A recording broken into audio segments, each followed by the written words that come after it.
সৃষ্টি করা একটা সামান্য জীব, এটা কোনোদিন হতে পারে? ব্রহ্মা বুঝতে পারছে না যে বাবারও বাবা আছে। সে জগৎ সৃষ্টি করেছে ঠিক কথা, তাকে সৃষ্টি করলো কে এইটা জানতে গেলে ব্রহ্মা কোথায় যে পড়ে যাবে কোনো ঠিক নেই। তাই ব্রহ্মার অহংকার জাগ্রত হলো, বলে আমি ওকে পরীক্ষা করব, কেমন ভগবান আমি দেখবো ও কেমন ভগবান।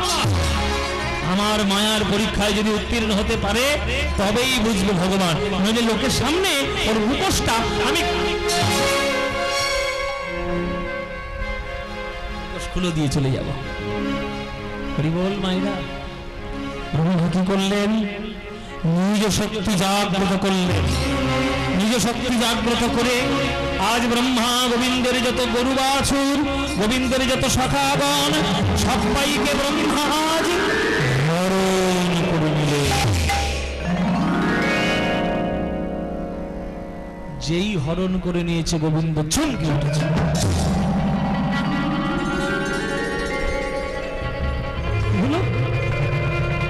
আমার কাঁধে সুবল বসেছিল, গেল কোথায়? আমার কাঁধে সুবল বসেছিল, গেল? ওইখানে শ্রীরাম শ্রীরাম ছিল, গেল কোথায়? এইখানে আমার ধবলি সবলি ঘাস খাচ্ছিল, গেল কোথায়? বল মায়েরা, এইবার আমরা জানবো ব্রহ্ম গোবিন্দ আজ এই লীলা তৈরি করলেন কেন? তোমাদের জন্য, আজ মায়েদের জন্য, বাৎসল্য রসের জন্য আজ ভগবান এই লীলা তৈরি করলেন। গোবিন্দ সাধারণ বালকের মতো বৃন্দাবনের মাঠে বসে বসে কাঁদছে, এই যে আমার গরু বছর কোথায় গেল, আমি না বাড়ি যাবো, ফিরবো কি করে?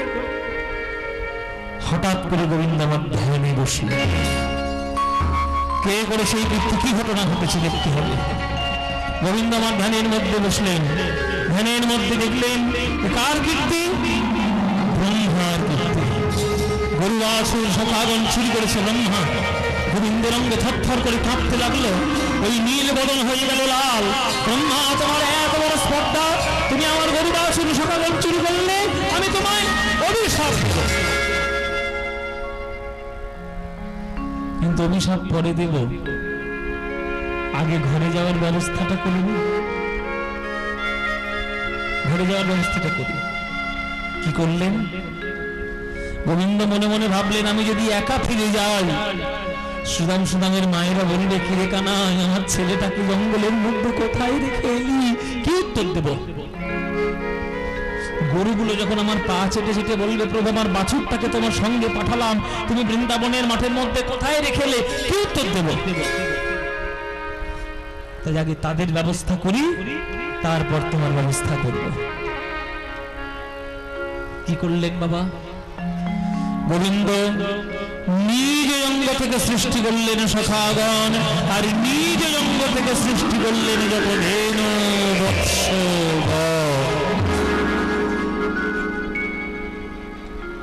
কেন করলেন? এই কেনর উত্তরটাই হচ্ছে ব্রহ্মমোহন। করেছেন তোমাদের জন্য। মায়ের আস্তে আস্তে, কথা নয়, কথা নয়। আপনারা যারা গান শুনছেন, আপনারা কথাটা বন্ধ করুন। ওরা যারা খেতে এসছে, ওরা খাওয়া দাওয়া করে, প্রসাদ সেবা করে, যার যাওয়ার দরকার চলে যান। যারা প্রসাদ সেবার মতো হোক। আপনারা গান শুনছেন, আপনারা যেন কথা বলবেন না। আপনারা মন দিয়ে শুনে নিন গানটি। সবার জন্য প্রসাদের ব্যবস্থা আছে। আমাদের ভক্তপ্রবর যার গৃহে আমরা গান করতে এসেছি, কোনো রকম কোনো অভাব আপনাদের রাখিনি। প্রত্যেকের জন্য প্রসাদ আছে, আপনারা প্রত্যেককে পাবেন, প্রত্যেককেই মায়ের আশীর্বাদ লাভ করতে পারবেন। চাচামেচি করে কীর্তন গানের রসটাকে নষ্ট করবেন না। আস্তে। আজকের কৃষ্ণ কেন নিজেকে এইভাবে সৃষ্টি করলেন? সৃষ্টি করেছেন ভক্তদের জন্য। কেন? শোনো মায়েরা, নন্দালয় হয়েছিল নন্দোৎসব। গোকুলের সকল ভক্ত দর্শন করতে এলো নন্দের ছেলেকে। ওই নন্দের ছেলেকে প্রথম দর্শন করার পর তাদের প্রত্যেকের মন এত আকুলি বিকুলি হয়ে গেল, আনন্দ তো করলো, কিন্তু বাড়িতে গিয়ে ঠাকুরের চরণ ধরে কাঁদলো যে প্রভু, ওই যশোমতীর ছেলে তুমি কেন আমার ছেলে করে দিলে না? আজ যশোমতী ওই ছেলেটাকে কাছে পেয়েছে। ওই ছেলেটাকে যদি আমি পেতাম, আমার বুকের মধ্যে আমি চড়িয়ে রাখতাম, আমার মাতৃদুগ্ধ আমি তাকে দিতাম। গোপালের মা বলে গর্ব করে জগৎ মাঝে আমি মাথা উঁচু করে থাকতাম। কিন্তু গোপাল কি আমার ছেলে হবে? আমি খুব বেশি হলে একটা চুম্বন দিতে পারবো, এর থেকে বেশি আদর কি আর করতে পারবো? এই সেই দিন ওই যে প্রত্যেকটা মা তার চোখের জল ফেলেছে, সেই চোখের জলটা গোবিন্দের খাতায় ঋণ হয়ে আছে। গোবিন্দ আমার মনে মনে ভাবছে, কবে আমি এই ঋণ থেকে আমি মুক্তি লাভ করব। শুধু মায়েরা নয় বাবা, গোয়ালে দাঁড়িয়ে দাঁড়িয়ে গরুগুলো পর্যন্ত কেঁদেছে আর বলেছে, হে গোবিন্দ, তুমি যদি যশোমতীর ছেলে না হয়ে যদি আমার ছোট্ট বাছুর হতে, তোমার অঙ্গ আমি লেহন করতাম, মাঠের দুগ্ধ সেবাই দিতাম, তোমার জননী হয়েছি বলে আমি আমার পশু জন্মকে ধন্য করতাম। কিন্তু তুমি তো মানুষ হয়েছ, তুমি তো আর বাছুর নও। তোমার কোমল অঙ্গ যদি লেহন করতে যায়, আমার গোবিন্দের কোমল অঙ্গে ব্যথা লাগবে। গরু তারা কথা বলতে পারে না, কিন্তু চোখের জল তো ফেলতে জানে। সেই যে চোখের জল ফেলল, সেই চোখের জল গোবিন্দের খাতায় ঋণ হয়ে গেল। সেই সকল মায়েদের আর সেই সকল গাভীদের ঋণ থেকে মুক্তি পাওয়ার জন্য আজ কৃষ্ণ এই বাছুর হয়ে ঘরে ফেরে, বাছুর হয়ে ঘরে ফেরে, আজ বাছুর হয়ে ঘরে ফেরে, আজ বাছুর হয়ে ঘরে ফেরে। ভক্তদের মনোবাসনা পুরাইতে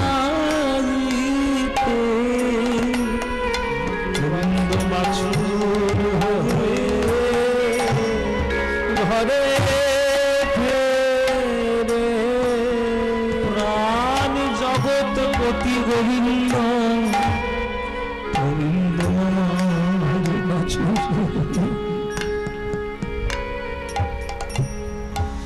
অন্যান্য দিন যখন গোবিন্দ ফিরত, শ্রীরাম সুরামের মায়েরা আগে গোবিন্দের জন্য কোলে নেবে, তারপর নিজের ছেলেকে কোলে নিত। কিন্তু আজ যখন কৃষ্ণ বাড়িতে এসেছে, সবই তো কৃষ্ণ, তাই কোনো মা কৃষ্ণের দিকে ছুটে আজকে যাচ্ছে না। সবাই নিজ নিজ ছেলেকে কোলে করে নিয়ে তারা আনন্দ মেতে আছে। তারা তো জানে না যে ছেলেটাকে সে কোলে তুলেছে সেটা তার ছেলে নয়, সে যে জগৎপতি গোবিন্দ। অন্যান্য দিন যখন বাছুর ঘরে ফিরত, গরুগুলো আগে কৃষ্ণের জন্য দুধ তুলে রাখত, তারপরে বাছুরকে খেতে দিত।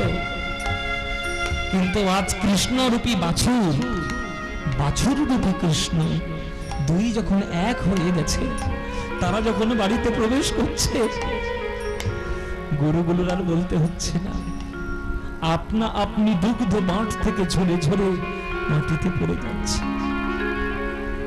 দুগ্ধস্রাবী পড়ে মাটি, ওগো প্রেমের তরঙ্গ ওঠে। দুগ্ধস্রাবী পড়ে বিদায়, গৌর হরি বল, গৌর হরি বল। প্রেমের তরঙ্গ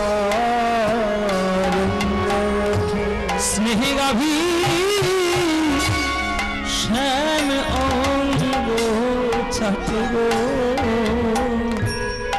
আজ স্নেহের অভিষেক চাটে স্নেহের অভিষেক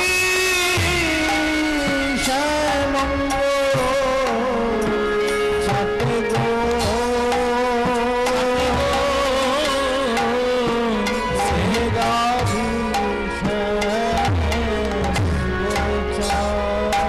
গরুগুলো নিজেরাও বুঝতে পারছে না কেন তাদের এমন হলো। অন্যান্য দিন গোপালকে দেখলে মায়া হতো, আজ কেন নিজের বাছুরকে দেখে মায়া হচ্ছে।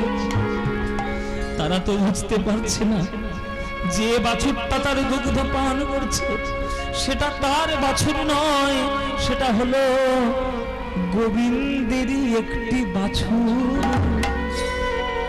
সে যে স্বয়ং ভগবান গোবিন্দ। তারা বুঝতে পারছে এই রকম লীলা একদিন দুদিন নয় বাবা, 365 দিন টানা 1 বছর চলছে বৃন্দাবনে। ভাগবতের পাতা উল্টে দেখে নেবেন, এই ব্রহ্মা যেদিন চুরি করেছিল সেদিন তখন কৃষ্ণের বয়স ছিল 7 বছর, আর টানা 1 বছর এই লীলাটা চলছে। তাহলে 1 বছর পর কৃষ্ণের বয়স কত হবে? 8 বছর। এই 8 বছর বয়স হলো ব্রহ্মা ব্রহ্মলোক থেকে মানে কৃষ্ণকে পরীক্ষা করে ব্রহ্মা গেছে নিজের বাড়িতে ব্রহ্মলোকে প্রবেশ করার জন্য। দেখুন ব্রহ্মমোহন কেমন হচ্ছে, লীলার মজাটা দেখুন কেন। ব্রহ্মা প্রবেশ করতে গেছে নিজের ঘরে, আজ দারোয়ান এসে ব্রহ্মার দাঁড়িরা এসে ব্রহ্মার পথ আটকে দিয়েছে। দাও এই ব্রহ্মলোকে কে এসেছে ডাকবে? বড় বড় চ্যাটাং চ্যাটাং কথা বলছিস? আমার বাড়ির চাকর তুই, আবার বলে আমার পরিচয়। তুমি কে? আমায় চিনতে পারছিস না? আমি ব্রহ্মা। অসম্ভব, হতেই পারে না, তুমি ব্রহ্মা। অসম্ভব। আমি ব্রহ্মা নই। অসম্ভব। আমি ব্রহ্মা নই তো কে ব্রহ্মা? আরে তুমি যদি ব্রহ্মা হবে আমাদের সিংহাসনে এইটাকে। ও মাইরা, ব্রহ্মা পিছন ফিরে তাকিয়ে দেখে যে তার পদ্ম ফুলের উপর দেখতে একটা লোক বসে আছে, তার মতো দেখতে, তার মতো 4 মাথা, তার মতো 4 হাত। এই আমাদের আসল ব্রহ্মা, দেখে না। ওইটা নকল ব্রহ্মা, একদম আসল। আমি আসল। একদম আসল ব্রহ্মা। বুঝতে পারছেন কি হয়েছে? ব্রহ্মারই মতো একটা ব্রহ্মা বসে আছে তার পদ্ম ফুলে। এবার দাঁড়িয়ে ঢুকতে দেবে কেন? তারা তো ব্রহ্মা পেয়ে গেছে। এই কাণ্ডটা কি করে হলো? এই যে গোবিন্দের গরু বাছুর চুরি করেছে ব্রহ্মা নিজের ঘরে যাওয়ার আগে গোবিন্দ চুটকিতেই একটা ব্রহ্মা তৈরি করে আগেই পাঠিয়ে দিয়েছে। বলে তোর মতো ব্রহ্মার আমার দরকার নেই, তুই মর্গে যা, আমি নতুন ব্রহ্মা। তুই তো আমায় পরীক্ষা করেছিস যে আমি মানুষ, আমি মায়াবী, তা তোর মতো ব্রহ্মার আমার দরকার নেই। মন্ত্রী যখন উল্টো পাল্টা কাজ করে তখন মুখ্যমন্ত্রী তাকে বরখাস্ত করার দাবিদার রাখে, অধিকার তার আছে। রাষ্ট্রপতি তাকে বরখাস্ত করে দিতে পারে। তোর মতো ব্রহ্মার আমার দরকার নেই, আমি নতুন ব্রহ্মা নেব। এই বলে নতুন একটা ব্রহ্মা পাঠিয়ে দিয়েছি। আমাদের আসল ব্রহ্মা বসে আছে, দেখো না, একদম আসল। ঠিক আছে ঠিক আছে, একদম আসল। বলে নে। আমি শুনিনি, আমি সেই কেলে ছোড়াকে জব্দ করেছি, সে কেমন অবস্থা আছে দেখবো, তারপরে তো দুধের ব্যবস্থা যাবে। যা আমাদের ব্রহ্মা বসে আছে, একদম আসল ব্রহ্মা, একদম দেখে নাও আসল। অপমানিত হয়ে নিজের বাড়ির দুয়ারের সামনে থেকে আবার ফিরে আসতে বাধ্য হলো। কোথায় মায়েরা? বৃন্দাবনে আসার আগে মনে মনে ভাবছিল ব্যাটা কেলে ছোড়া খুব জব্দ হয়েছে। আর বৃন্দাবনে এসে কি দেখে বাবা? কি দেখে বৃন্দাবনে এসে? যেমন ব্রজ তেমন আছে, যেমন ব্রজ এমন আছে, যেমন ব্রজ তেমন আছে, এমন আছে। শ্রীরাম সুদাম দাম সুদাম যেমন ব্রজ তেমন আছে, শ্রীরাম সুদাম রাম সুদাম যেমন ব্রজ তেমন আছে। ধবলি শ্যামলি মঙ্গলি যেমন ব্রজ তেমন আছে, ধবলি শ্যামলি পিয়াল মঙ্গলি যেমন ব্রজ তেমন আছে। আমি তোদেরকে হরণ করে দিয়েছিলাম, আমার মায়া ঘুম কাটিয়ে এটা কি বার হয়ে গেল নাকি 1 বছরের মধ্যে? দেখি তো গিরি গোবর্ধন গুহার মধ্যে গেলেন। কেন হরণ করে ওইখানেই তো রেখেছে, তারা ঘুমিয়ে আছে, মানে তারাও ভেতরে ঘুমিয়ে, মানে তারাও সুদাম সুদাম, আর বাইরে বেরিয়ে দেখছে এরাও সুদাম সুদাম। সর্বনাশ, এরাও সুদাম সুদাম, আবার বাইরে দেখছি এরাও সুদাম সুদাম, তাহলে কোনটা আসল সুদাম সুদাম? আমি কোনটাকে হরণ করলাম? আমি কাকে পরীক্ষা করলাম? আমি কাকে পরীক্ষা করলাম? আমি কি তাকে পরীক্ষা করলাম যিনি আমার সৃষ্টিকর্তা, আমারও সৃষ্টিকর্তা? আমি জগৎ সৃষ্টি করেছি ঠিক কথা, কিন্তু আমাকেও তো কেউ জগতে সৃষ্টি করেছেন। এই যদি সেই ভগবান হয়, এই যদি সেই পরম প্রেমময় কৃষ্ণ হয়, তাহলে তার চরণে গরু বাছুর চুরি করে আমি অপরাধ করেছি। প্রভু ক্ষমা করো, ক্ষমা করো, ক্ষমা প্রভু।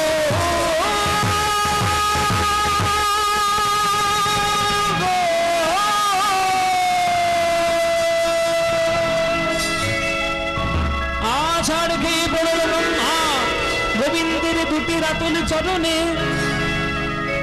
আটটি নয়নের জলে গোবিন্দের ছোট্ট দুটি চরণ ধুইয়ে দিচ্ছে।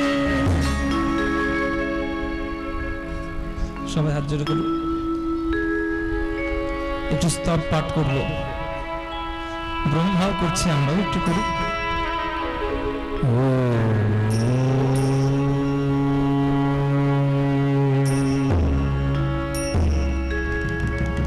ঈশ্বর পরমং কৃষ্ণ সচ্চিদানন্দ বিগ্রহ অনাদির আদিগোবিন্দং সৎকারং কারং নমো ব্রহ্মদেবায় গোব্রাহ্মণহিতায় চ জগদ্ভীতায় কৃষ্ণায় গোবিন্দায় নমো নমো। মূকং করতি বাচালং পঙ্গুং লঙ্ঘয়তি গিরিং যৎকৃপাতমহানন্দে পরমানন্দমাধবং। হে কৃষ্ণ করুণা সিন্ধো দীনবন্ধো জগৎপতে গোপেশ গোপীকান্ত রাধাকান্ত নমস্তুতে।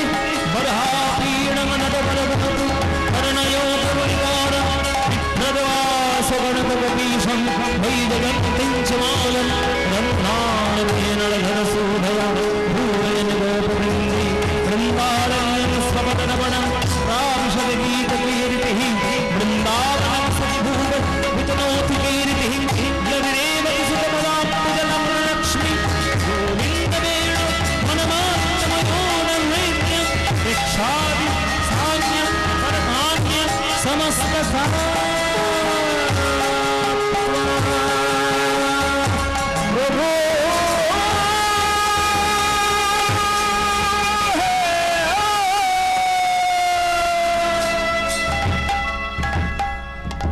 भज गोविंदं भज गोविंदं गोविंदं भज मूढ़मते। गोविंदं भज गोविंदं निताई गौर हरि बोल हरि बोल। भज गोविंदं भज गोविंदं भज मूढ़मते। भज गोविंदं भज गोविंदं गोविंदं भज मूढ़मते। स्तुत हो ब्रह्मा,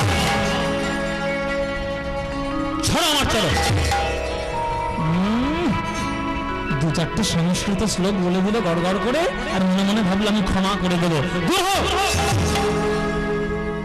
মাত্র 4 মাথার ব্রহ্মা তুমি, তোমার পিছন ফিরে তাকিয়ে দেখো কে দাঁড়িয়ে আছে। দেখো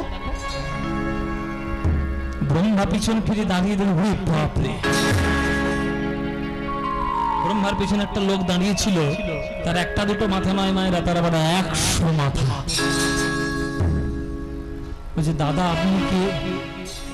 যেই বলে যে দাদা আপনি কে, ওই 100 মুখে বলে উঠেছে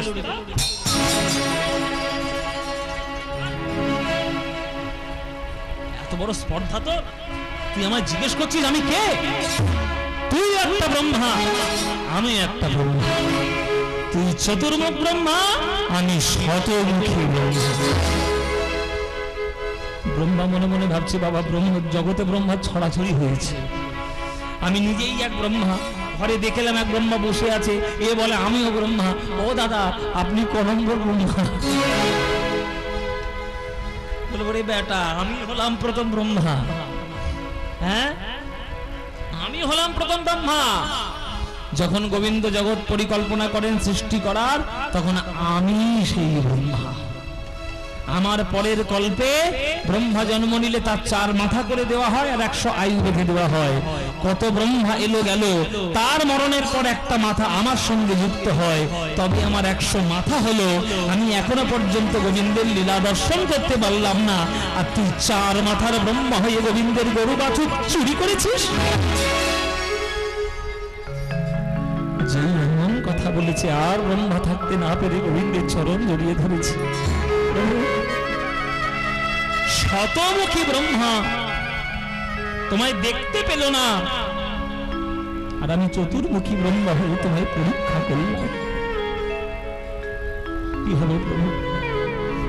কে তোমায় চিনিতে পারে,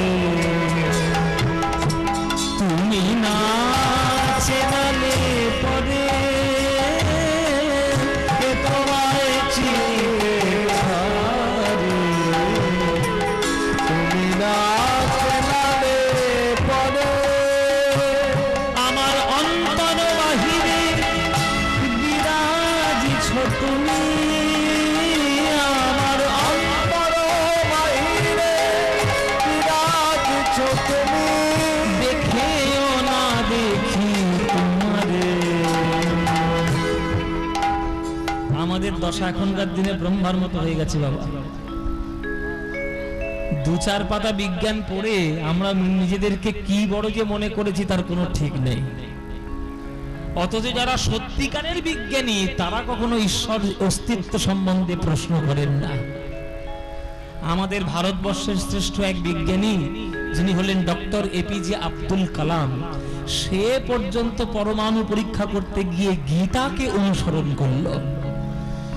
জাপানের যে পরমাণু বোমা তৈরি করেছিল ডক্টর ওপেনহাইমার, তিনি পর্যন্ত গীতা পড়তেন। এই যে কিছুদিন আগে সুনিতা উইলিয়ামস, ইনি আমাদের মহাকাশ গবেষণা করে 9 মাস পরে ঘরে ফিরেছেন, ইনি পর্যন্ত গীতা গণেশ নিয়ে মহাকাশে গিয়েছেন। আর আমরা 2-4 পাতা বিজ্ঞান পড়ে নিজেদের কি ভাবতে শুরু করেছি, আমি ভগবান। মুখ্যের দল সব। তোমার এই বিজ্ঞান ওই মাথার মধ্যেই রেখে দাও। ভগবান যখন তার বিজ্ঞান ঘোরাতে শুরু করবে, তোমার এই কোনো বিজ্ঞান কোনো কাজে লাগবে না। কেবলমাত্র প্রেম ভক্তি দ্বারা ভগবানকে পাওয়া সম্ভব বাবা। যুক্তি তর্ক বৈভব দিয়ে তাকে পাওয়া যায় না। ব্রহ্মা সেটাই বলছে যে আমার অন্তরে তুমি, আমার বাইরে তুমি, আমার চারিদিকে তুমি, আর আমি তোমাকেই চিনতে ভুল করলাম প্রভু। অন্তর বাহিরে বিরাজিছ তুমি,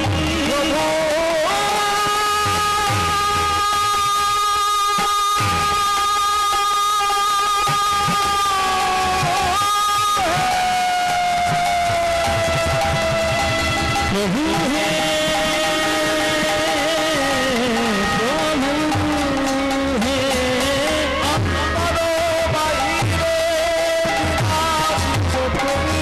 আমি দেখেও না দেখি তোমারে, কে তোমায় চিনতে পারে, কে তোমায় চিনতে পারে। তুমি না চেনালে পরে, তোমায় চিনতে পারে, তুমি না চেনালে পরে। ওসব মিষ্টি কথায় আমার চিরে ভিজবে না ব্রহ্মা। কে তোমায় চিনতে পারে মানে কি বলতে চাইছো? এটা কি? তুমি জগৎ সৃষ্টি করেছো, তোমাকে আমি ভার দিয়েছি জগৎ সৃষ্টি করা, আর তুমি বলছো কে তোমায় চিনতে পারে? বাহ! তাহলে তুমি যদি বলো কে তোমায় চিনতে পারে, তাহলে তুমি যাদেরকে সৃষ্টি করেছো জগৎ মাঝে, তারা কি করে আমায় চিনবে? কি বাবা? আপনি আচরি ধর্ম অপরে শিখায়, নিজে না কইলে অন্য শেখানো না যায়। মাস্টারমশাই শিখিয়েছে, সকালে উঠিয়া আমি মনে মনে বলি, সারাদিন আমি যেন কি ভালো হয়ে চলি। আর আমি যদি মন্ত্র করে নি জীবনে যে সকালে উঠি আমি মনে মনে বলি সারাদিন যেন আমি সবার সর্বনাশ করে চলি, তাহলে হবে? হবে? হবে না। তাহলে তুমি একটা ব্রহ্মা, তুমি জগতের সৃষ্টি করেছো, তুমি চিনতে পারলে না আমার লীলা, তাহলে তুমি যাদের সৃষ্টি করেছো তারা কি করে বুঝবে আমার লীলা? সেই বোঝানোর জন্য আমি তোমার অভিশাপ দিলাম। শোনো ব্রহ্মা, অভিশাপ দিলাম।